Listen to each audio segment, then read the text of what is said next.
اعوذ باللہ من الشیطان الرجیم بسم اللہ الرحمن الرحیم۔ اسلام میں مختلف افراد معاشرے کا ایک دوسرے پر حق۔ حضور نبی اکرم صلی اللہ علیہ وسلم نے پوری ملت اسلامی کو ایک جسم قرار دیا جس کا ہر فرد دوسرے فرد کے حقوق کا اسی طرح خیال رکھتا ہے جس طرح ایک جسم کا ایک عضو دوسرے عضو کا خیال رکھتا ہے۔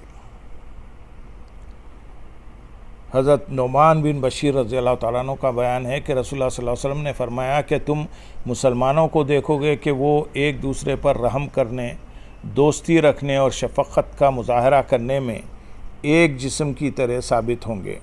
چنانچہ جسم کے جب کسی بھی حصے کو تکلیف پہنچتی ہے تو سارا جسم جاگنے اور بخار وغیرہ میں اس کا شریک ہوتا ہے۔ آپ صلی اللہ علیہ وسلم نے ہر مسلمان کو دوسرے مسلمان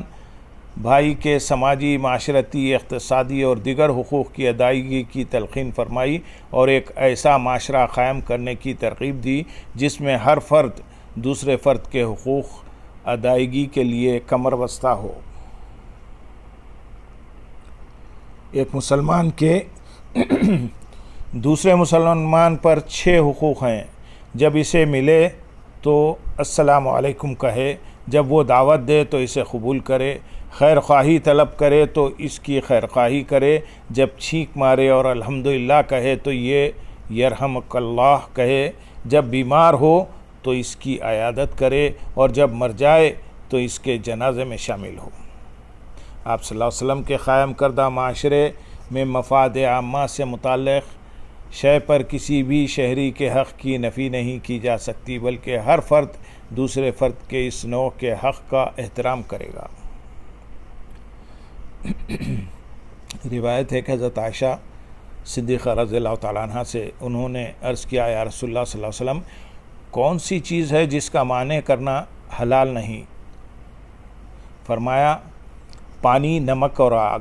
فرماتی ہیں، میں نے عرض کیا، یا رسول اللہ، پانی کو تو ہم سمجھ سک گئے مگر نمک اور آگ کا یہ حکم کیوں ہے؟ فرمایا، اے حمیرہ، جس نے کسی کو آگ دی اس نے گویا اس آگ سے پکا ہوا سارا کھانا خیرات کیا، اور جس نے کسی کو نمک دیا اس نے گویا وہ سارا کھانا خیرات کیا جسے نمک نے لذیذ بنایا، اور جس نے کسی مسلمان کو ایک گھونٹ پانی وہاں پلایا جہاں پانی عام ملتا ہوا اس نے گویا غلام آزاد کیا، اور جس نے مسلمان کو وہاں ایک گھونٹ پانی پلایا جہاں پانی نہ ملتا ہو اس نے گویا اسے زندگی بخشی۔ قرآن حکیم میں بھی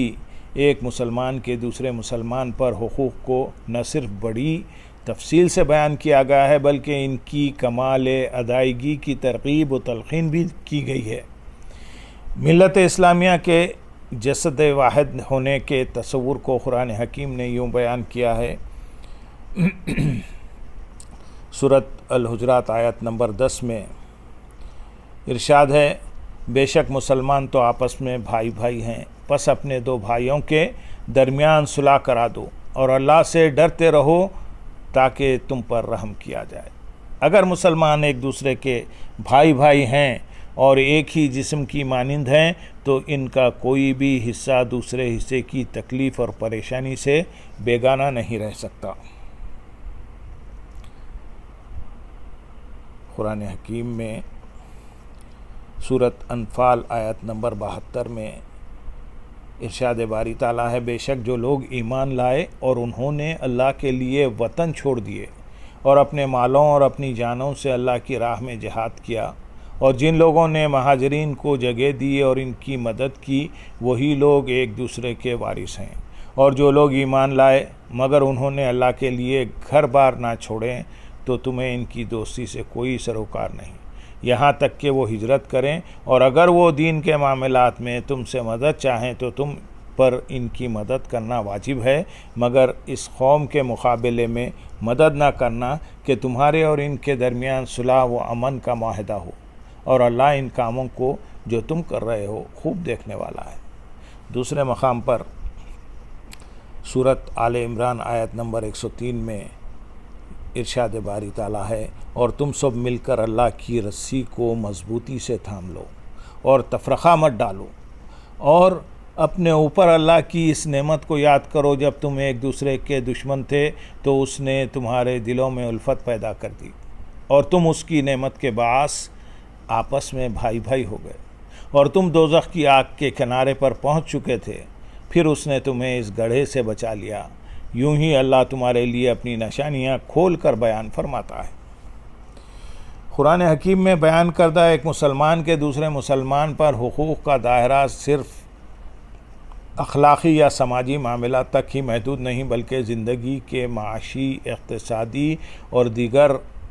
عملی معاملات بھی اس میں شامل ہیں۔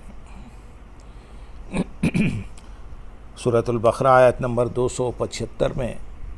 ارشاد ہے، جو لوگ سود کھاتے ہیں وہ روز قیامت کھڑے نہیں ہو سکیں گے مگر جیسے وہ شخص کھڑا ہوتا ہے جسے شیطان یعنی عاصب نے چھو کر بدحواس کر دیا ہو۔ یہ اس لیے کہ وہ کہتے تھے کہ تجارت یعنی خرید و فروخت بھی تو سود کی مانند ہے، حالانکہ اللہ نے تجارت یعنی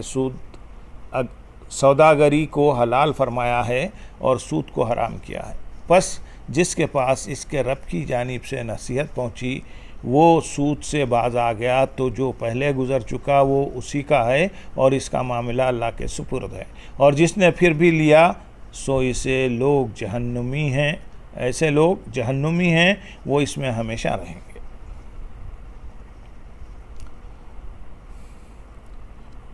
قرآن حکیم سورۃ البقرہ آیت نمبر 280 میں ارشاد باری تعالیٰ ہے، اور اگر قرضدار تنگ دست ہو تو خوشحالی تک مہلت دی جانی چاہیے، اور تمہارا قرض کو معاف کر دینا تمہارے لیے بہتر ہے اگر تمہیں معلوم ہو کہ غریب کے دل جوئی اللہ کی نگاہ میں کیا مقام رکھتی ہے۔ الغرض آپ صلی اللہ علیہ وسلم نے اسلامی معاشرے کہ ہر فرد کو یہ حق عطا کیا کہ معاشرے کا دوسرا فرد اس کے حقوق کی ادائیگی کے لیے کمر بستہ رہے، اور اس طرح جواباً وہ بھی، تاکہ طلب حق کے بجائے اعطائے حقوق کے انقلابی تصور پر مبنی معاشرے کے قیام کا خواب شرمندہ تعبیر ہو سکے۔ اللہم صلی علی سیدنا محمد وعلی آلہ سیدنا محمد وبارک وسلم۔